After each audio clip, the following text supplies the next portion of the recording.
You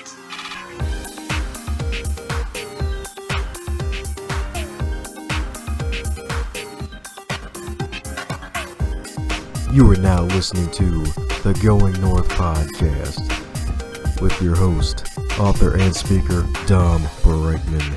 And every Monday and Thursday, you're going to hear the voice of a different author share their stories, expertise, and their struggles that they had to overcome in life to leave you inspired to get more out of your life. Be sure to not only listen to this episode, but share with others, connect with the authors, and always advance others to advance yourself. Now let's get on with the show.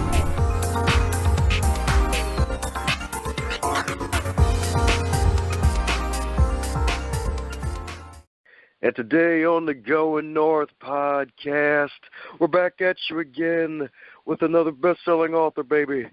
And you're probably wondering who this wonderful person is. Well, this wonderful person is one heck of a lady. Let me tell you a bit about her. She is a therapist, coach, and a healer who's influenced thousands of people's lives with her wonderful work. And a lot of her clients have gone to experience profound clarity, inspiration, depth, and success in all areas of life, not just in basket weaving, but in all areas of life. And her unique zone of genius is helping people to identify why they're alive and creating thriving businesses that help and inspire others. And the wonderful thing about this is she's helped out so many people that she's been recognized in Prevention Magazine, Pop Sugar, Your Tango, and Today's Mama, as well as numerous podcasts and personal development summits. So this lady knows how to go to the mountain peaks and take over. And you're probably wondering who this wonderful lady is. It is the one, the only, awesome and amazing Ani Anderson. How are you today, ma'am? I am great. What a great introduction. Thank you. Oh, yeah. Got to put the icing on the cake for the introductions right there. Because you've done a lot. Oh, well, I just realized that's kind of like a bad pun right there. Icing, and it's freaking chilly outside in freaking January. Yeah, we're talking about mountaintops. I don't know about you, but all I can see is snow, so it looks like icing out there. Oh. Forget mountaintops. It's freaking snow. It's freaking nature's cocaine.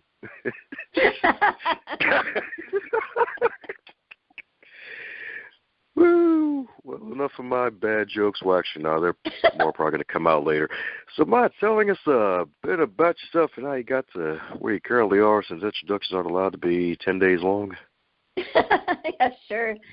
So, as you said, I've been an occupational therapist, healer, and coach for a long time. And the book that we're talking about that recently came out, I wrote that because we have a technique or a method that we've been using with our clients for a number of years, and it's so good. It's just so good, works so well that we had to write about it. And, you know, when I decided to write the book, I asked a few people to read the manuscript, and I was kind of crossing my fingers that people would have the same success with the work that we do when we use it with our clients, and they did, and the readers are as well. So I'm just thrilled to say that this method that we use with our coaching clients to help them find their purpose and get unstuck in their lives, it really translates to the book. So, you know, that's what I'm doing here, helping people find their purpose. And sounds kind of silly, this phrase, but get out of their own way. It's really kind of what happens. Yeah, it's funny. I've heard that saying so many times, but when you said it just now, I just imagine a clone of myself in front of me, and I keep pushing them and whatnot. It's like, hey, get out of it. Get out of the way. Yeah. Yeah, that's kind of how it goes, too. We try to push, and it's like, darn it, why won't you go anywhere? So we try to go around. Can't seem to get around. Yep, and then you put yourself to sleep, and it's like, oh, shoot. What the heck? I had a dream I got punched by myself. What the heck just happened?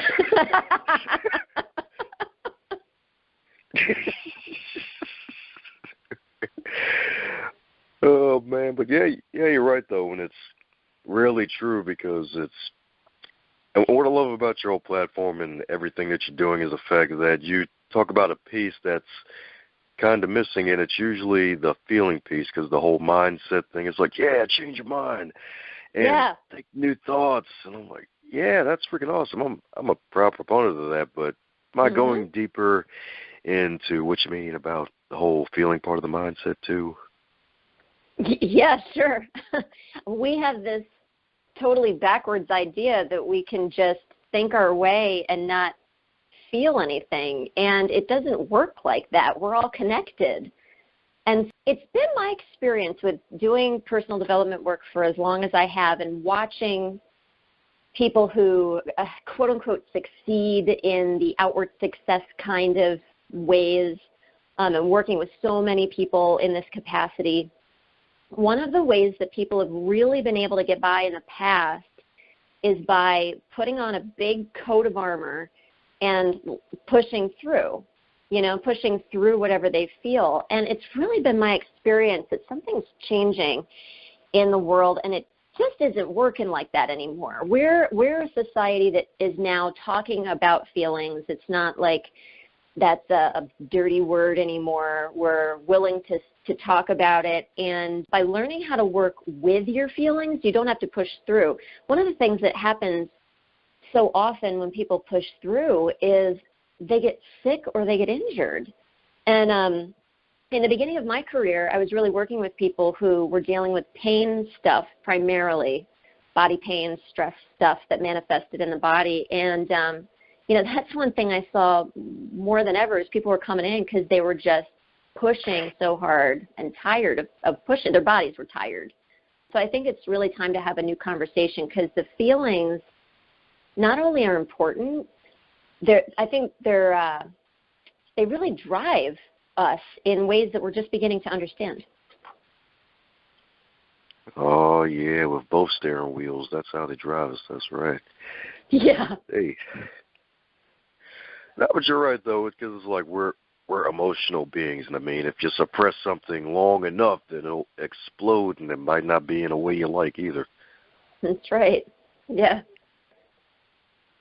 Yeah, we see, back pain, shoulder pain, headaches coming up. We see emotional stuff come up. It manifests itself in all kinds of different ways. But it's like that concept, if you're not paying attention, eventually you'll get hit over the head by a 2x4 by life,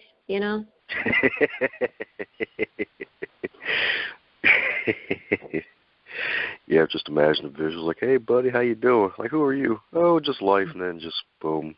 Boom. It's like, all right, I got hit by a doppelganger, and now I got hit by this random shadow called life.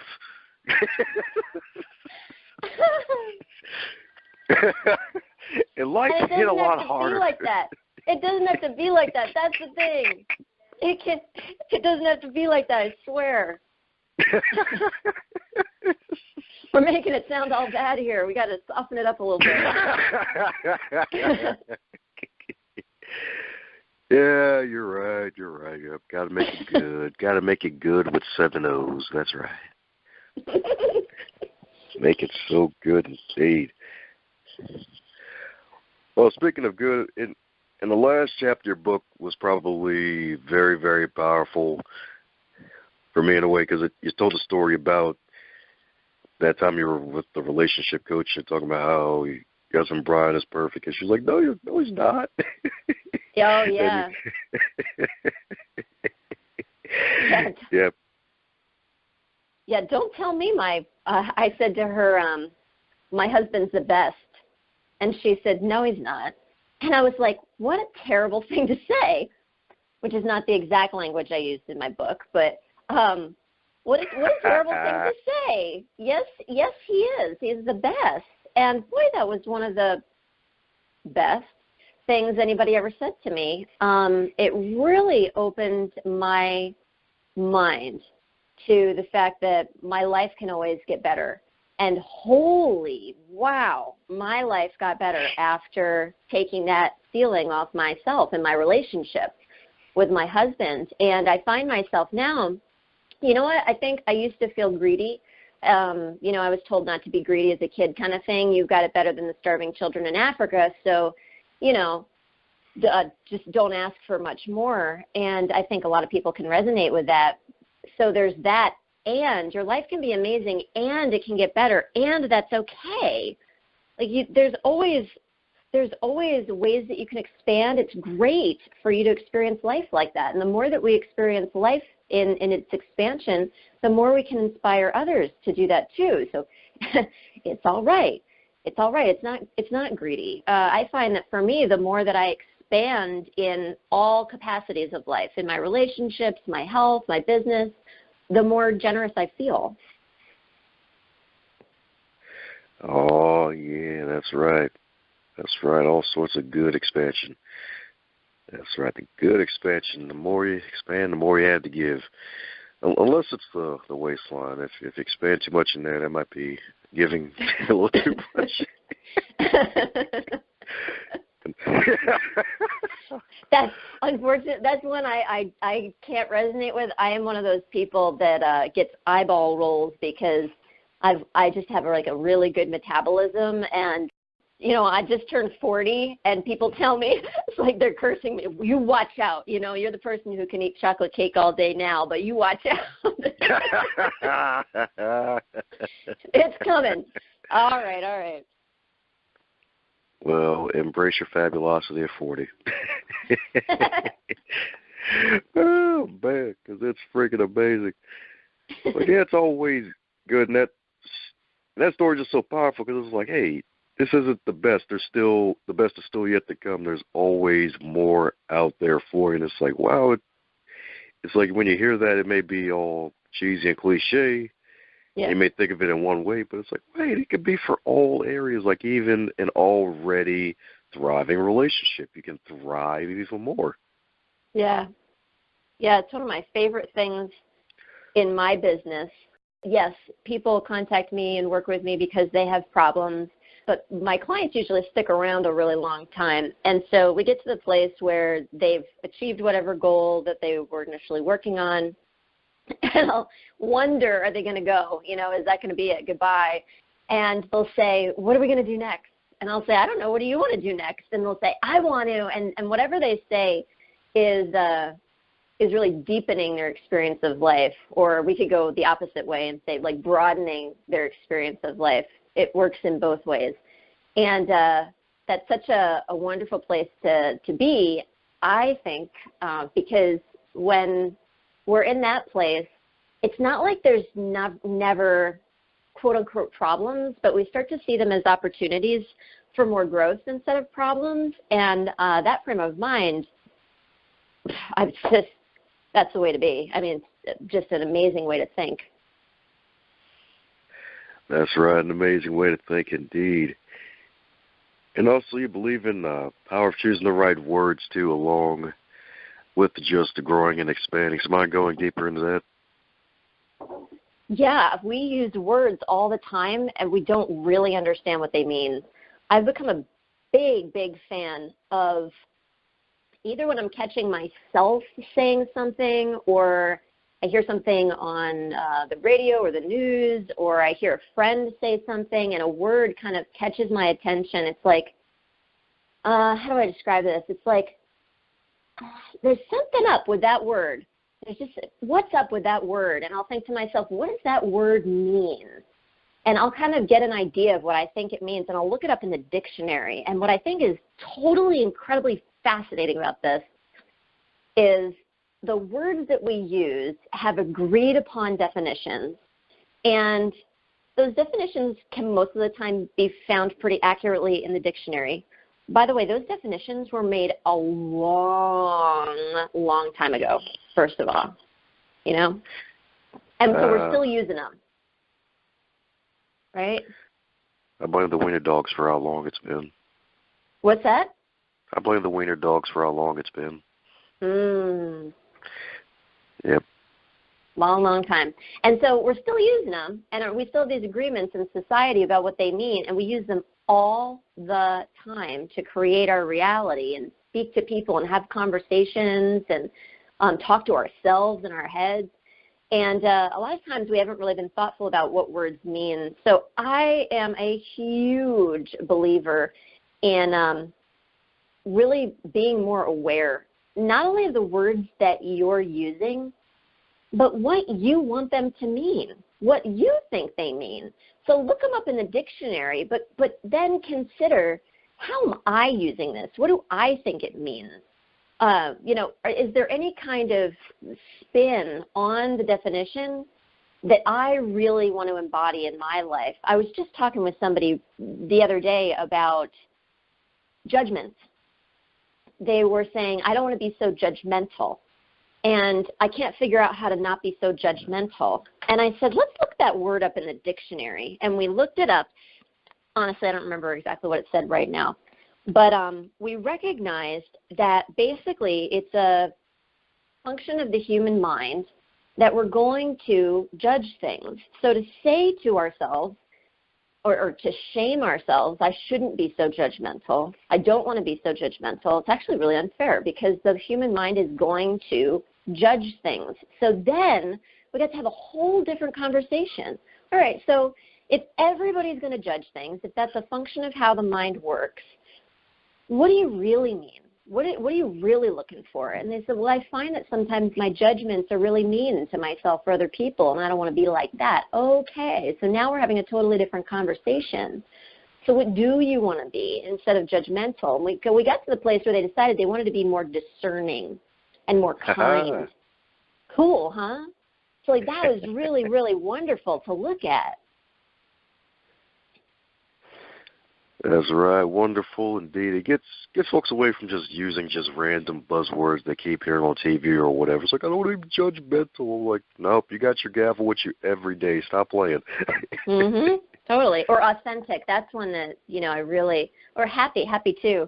I'll have people in interviews ask me a lot, do you think you can be happy all the time? And I think most people haven't even considered what that word means, Authentic, boy, that's one we see tossed around all over the place. I'm really trying to be authentic. It's very important to me that I be authentic or you be authentic. What the heck does that mean? Most people haven't really thought about it. They're just using it, like you said, buzzwords. That's right. And then they put the keys on the buzzwords to become keywords. Yeah. Oh. But yeah, it's so true that you actually took the time with your client right there to actually define what the word actually meant, and then tried to find a substitute word or something even better to actually fit what was actually going on. And it's so true. It's like, yeah, I don't want to judge. Don't judge me. I mean, yeah, we're always going to have our thoughts and our beliefs like align and just prejudge and just discern. You try to discern early, what are we going to expect from this person? It's like, I guess that kind of goes with the whole need for security as well. I mean, it's kind of a way to see how far we can go with this person. Is it someone I want to be around a lot? Is it someone I want to avoid? Just stuff like that. Yeah, as we start to look in, we start to get inside of our minds a little bit more. I love that you brought up the issue of security. A lot of times that the words that we use and the thoughts that we're thinking and the feelings that we feel are actually coming from a place of arrested development when we were kids, when we really needed security to survive. And as adults, we don't need the security anymore. We can take care of ourselves, but our thoughts, our words, our behaviors, our emotions are really still coming from this place. It's like the pause button got pressed a long time ago when we were kids, when we really needed security, and that is still where our thoughts, our emotions, our behaviors, and our feelings are being generated from. See it all the time. I've definitely had it happen to me. So had to wait a long time to restart the game, huh? Yeah. You know what's interesting? I'm not sure if you know this, but the subconscious mind doesn't know how old we are. That's right. Age ain't nothing but a number. Woohoo! Crazy, right? And it's fascinating. It just blows my mind thinking about it. That's right. Subconscious mind's like, yeah, all right, let's keep going. And the regular mind's like, man, these bones are feeling like they're 75 right now. Yeah. The subconscious mind just goes and goes and goes. It's like, hey, buddy, let's do this thing. Do what? This bed is comfortable. Yeah. My subconscious mind was thinking that this morning, let me tell you, when I looked outside and it was like -10. Whoa. Oh, man. But in speaking of awesomeness and health, you also studied Tai Chi for a while, so how was that? Yeah, I kind of got roped into it by my business partner. I didn't really – I taught some movement classes at our wellness center, so it was like a good business move, but I didn't know what I was really getting myself into. And when I went, you know, Tai Chi is a movement form that most people know is that thing that old Chinese people do in parks. And I poke fun at it a little bit, but really now Tai Chi is kind of an up-and-coming thing, I think, in the U.S. too, with all ages. But anyway, I went and went to this teacher training for Tai Chi, and I was learning the movement form, and it was awesome. I mean, I felt so calm and centered. I loved it. It was great. But the real thing that hit me was the philosophy of Tai Chi. It was the philosophy. As we were learning about the philosophy, it just I don't think I really heard anybody talk like this before. They were embracing both sides of life. There's the yin and the yang. It's that white and black circle symbol that all of us have seen a million times, but just like our words, never really considered very much. And so, you know, for me, I had heard and learned so much about positive thinking, power being positive, be grateful all the time, blah, blah, blah. And you know, that's all well and good. It's all great. And there's another side of life. And so my training in Tai Chi really enlightened me, I guess you could say, to a more balanced perception of life. It really helped me get out of some of my stuck places. Oh, yeah. Got out of the honey and the glue. That's what I'm talking about. Mm-hmm. Honey and the glue?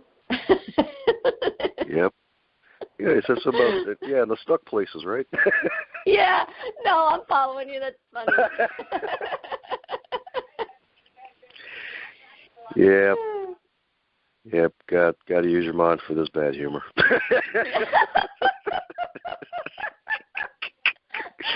My daughter would call that a dad joke. She's got this idea that dads make puns and moms use sarcasm, and she pins us on it all the time. She's 13, and let me tell you, she does a healthy dose of both.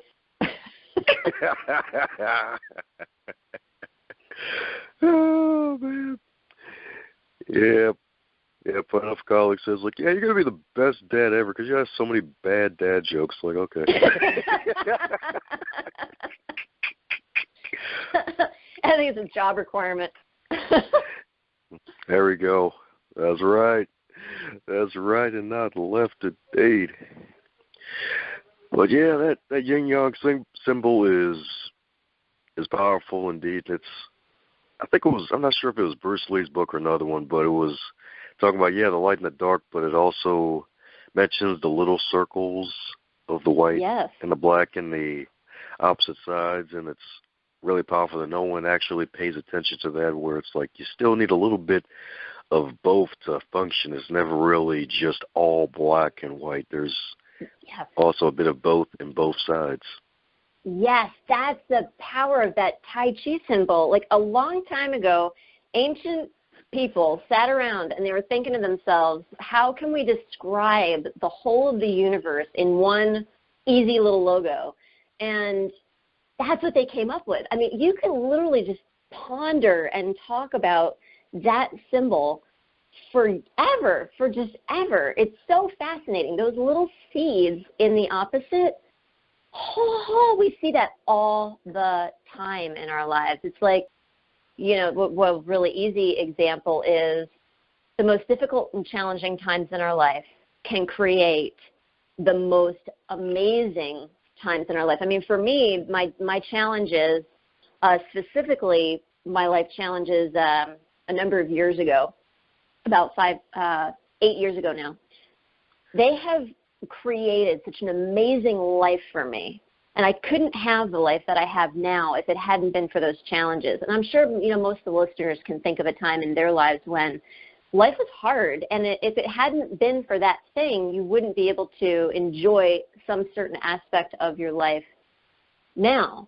That's that little seed of, for example, white in the black, or that little seed of black in the white. There's always an equal amount of benefits and drawbacks to every situation, and when we can really balance our perception like that, we can see everything in life is happening as an opportunity for us to grow. It's so cool. That's right. We're all like a forest of positivity, just growing. That's right. Mm-hmm. Looking to thrive. Mm-hmm. That's right. Yeah, that's actually a law of nature, right? Everything's always growing. Yes, indeed. The wonderful laws of nature. That's right. Indeed. Got to grow, and if you don't grow, then that's game over. Yeah, we're always growing. I was just in New York City recently at the Natural History Museum. We had the wonderful experience of going to the Hayden Planetarium and seeing their show there. It was called The Dark Universe. And it was talking about how the scientists used to think that the universe wasn't expanding, and they were trying to figure it out. And finally they found out, the only thing that's happening is expansion. It's like the only thing really that's going on in the universe is growth. That's it. So that's what's happening for us too. We really have to think about where we place our focus, because we are growing something. But the question is, what are you growing in your life? That's really all that's happening is expansion. That's right. And make sure it's not weeds either. Well, yeah, depending on where you are, maybe. Well, then again, this could go either way. Okay, so now I'm making bad jokes. Yes, good. The circle of life is complete now, yes. The dad jokes are on both sides. No! That's right, torturing kids everywhere. Hell, the grown-ups too. That's our job, right? That's right, torture them, baby, that's right. That's right, just grow the weed, and it's like, yep, find your soul's agenda. That's right. This is the conscious mind right here with all the green. That's right. We're all learning and growing, literally. We're like trees with freaking tutus spinning around when no one's looking. Yes, kind of like that. Yeah. I also like the fact that along with growth, you mentioned that not only mindset is a skill, but also transformation is a skill. That's a new one I've never heard before. So what led to that discovery? You know why I started talking about how transformation is a skill and mindset is a skill, and if you hang out with me, you're going to hear me talk about how things are a skill all the time. The reason I started talking about that is because a lot of people think they either have it or they don't. Like, it's either a talent or it's not. They have it in them or they don't. And what I know to be true, not because I believe in woo-woo and, or energy medicine or anything like that, but because of natural law, for any single person out there, anybody, if you have a desire, then you have the ability to fulfill it. You might not have the will, but you have the ability to fulfill your desires. So one of the ways that I have helped people to develop their will is to relate that everything is a skill. Because if it's a skill, then you can learn. We can all learn. So whatever it is that you want to develop in your life, whether it's, it could be achievement, it could be patience, It could be, money that you'd like to grow, or whether it's,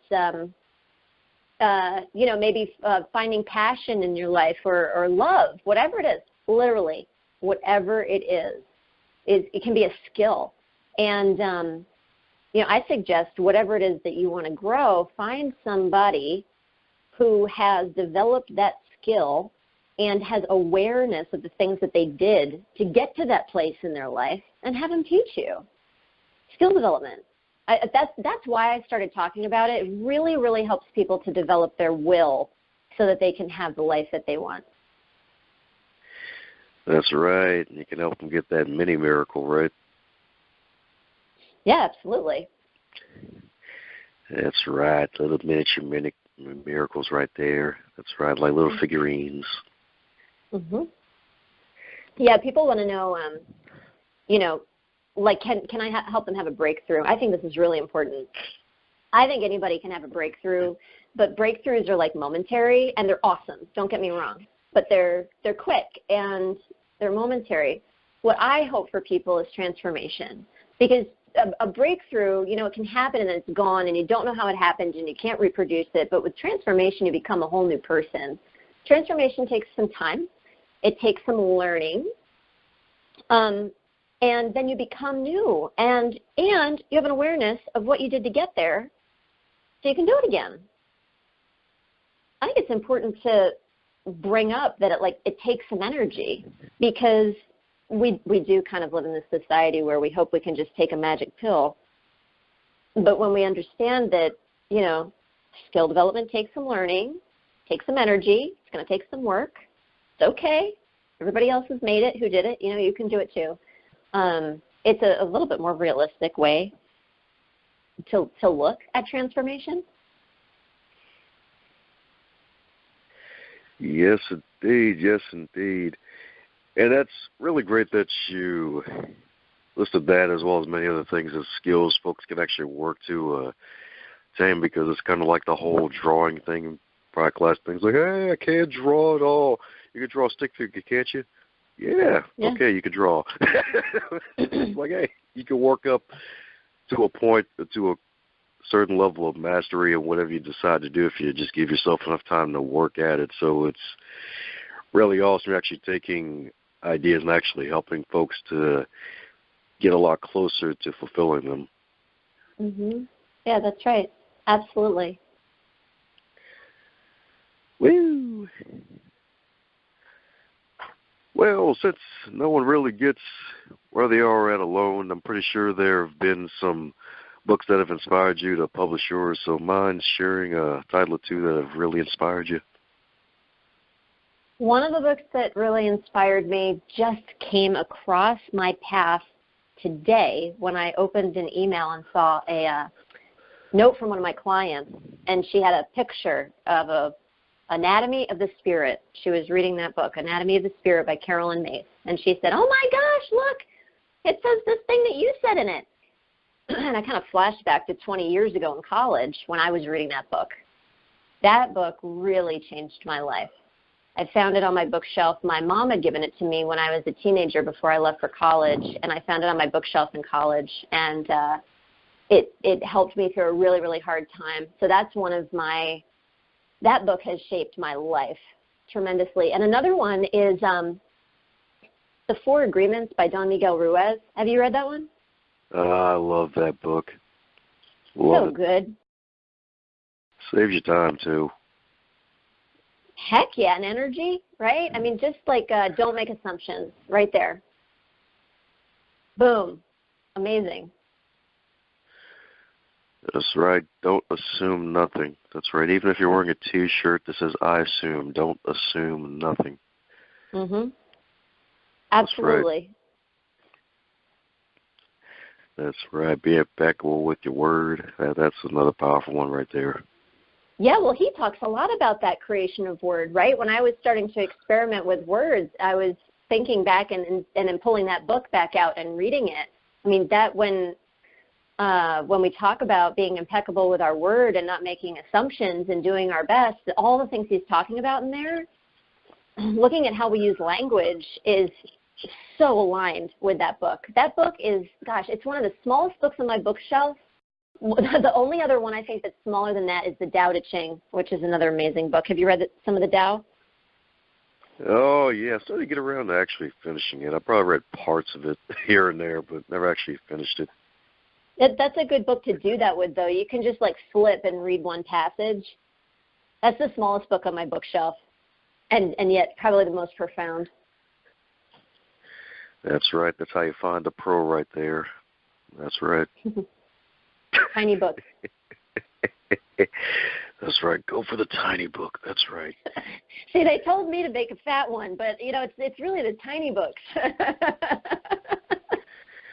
Yeah, it's not as intimidating, especially for those who are just getting back into reading and they want to try to build some momentum. It's like, no, I don't want the book with steroids and freaking growth hormones. Just give me just give me what I need.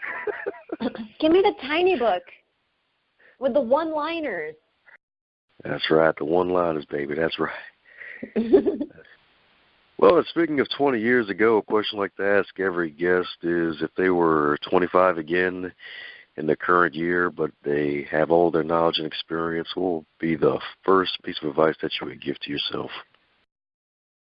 Well, when I was 25, I was pregnant with my first child, and I really thought that it was possible to be perfect in some ways. Man, I was so closed-minded, and I had no idea. If I could impart my wisdom on my 25-year-old self, I would tell myself to, like, smell the flowers a little bit more often, get off of the fast track occasionally and look around. I wasn't looking around. It's funny, too, because I was studying mindfulness at the time, like, pretty seriously. I was going to classes. I was going to meditation groups. So it's kind of funny that I'm saying that to my 25-year-old self, because she really was looking for how to be in the present moment. But she didn't know that the present moment didn't just live at meditation class all the time. I'd tell myself to look around a little bit more. Yeah, that's right. Watch out for the banana peels. That's right. Woo! Well, beautiful. And enjoy those banana peels. Like, there's this, there was stuff around that I could not laugh. We joke now, my family and I, that I really had such a pull up my butt, like, at that age. And even in my early 30s, I was very stuffy. Very stuffy. I was not really allowing myself to enjoy life. Well, so had all the filler, huh? Yeah.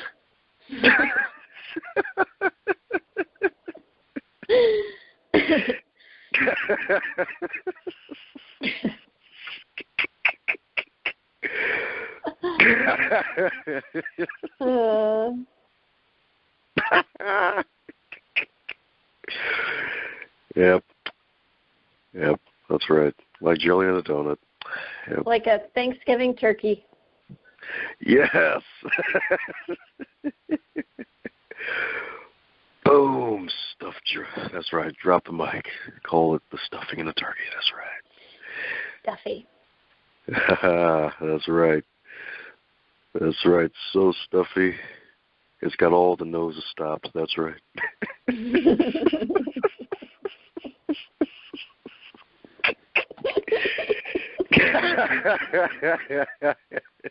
You got to be able to laugh. I mean, especially when stuff gets rough or deep, right? Like I was yesterday, I was teaching a class. We have a certification program teaching people how to be coaches and do really, really deep work. And we were having a really deep conversation, and we started to laugh. It wasn't kind of planned. We just started laughing about something, making jokes, and God, it's so important. It's so, so, so important to know how to laugh, because whether you're going through a rough time now or, like life happens, stuff happens. Knowing how to laugh is one of the healthiest things that skills that anybody can develop. Lightheartedness. Yeah, that's right. The light heart lifts up heavy burdens. Mhm. That's right. That's how you get that 8-pack right there. Have a good gut buster, just laughing for no apparent reason at all. Yep. That's right. Maybe even an evil laugh in front of a random person you don't know. Just laugh maniacally. Evil laughter's awesome. Absolutely. That's a great idea. We do that every once in a while, me and my kids. I have a blended family, and we've got 2 13-year-olds and a 10-year-old, and sometimes the 13-year-olds especially can take themselves a little seriously. The 10-year-old is still like really in that childhood thing that's super fun, and he and I love the evil laughter. So much fun. Sweet. Oh, man. Found the fun guest today. This is freaking awesome. That's right. Fun on all the buns. That's what I'm talking about. That's right. Went from stuffy to fluffy. Mhm. Much more comfortable way to live life. That's right. It's like a big old cloud in the sky, smiling, just chilling. Well, all righty. We'll be sure to put all of the good stuff of where we can find you in the show notes. Is there anything else that you like to say to the wonderful folks still listening? I think this is such a fun conversation. I don't usually get to have this much fun and laugh this much with the interviews. So, I just want to thank you for not just for having me on, but for, having this kind of conversation, because we can talk about all kinds of deep stuff and make it really serious, or we can lighten up. So, I hope that the listeners, if they're going to take anything away from this conversation, they'll take that. Like, look at how you can bring lightness to your life and your day. It doesn't always look like being positive, by the way. Trying to force yourself to be positive is actually a pretty serious way to look at things a lot of times. So let yourself feel, including feeling laughter and joy, but all of it, because it comes as a package. So let yourself feel whatever it is that's coming up for you. How's it going, you super special, awesome human? Since you made it to the end of this episode, it looks like you really enjoyed yourself. Since you enjoyed this episode, be sure to share it with at least 3 people in your network and tell them what you really liked about this episode.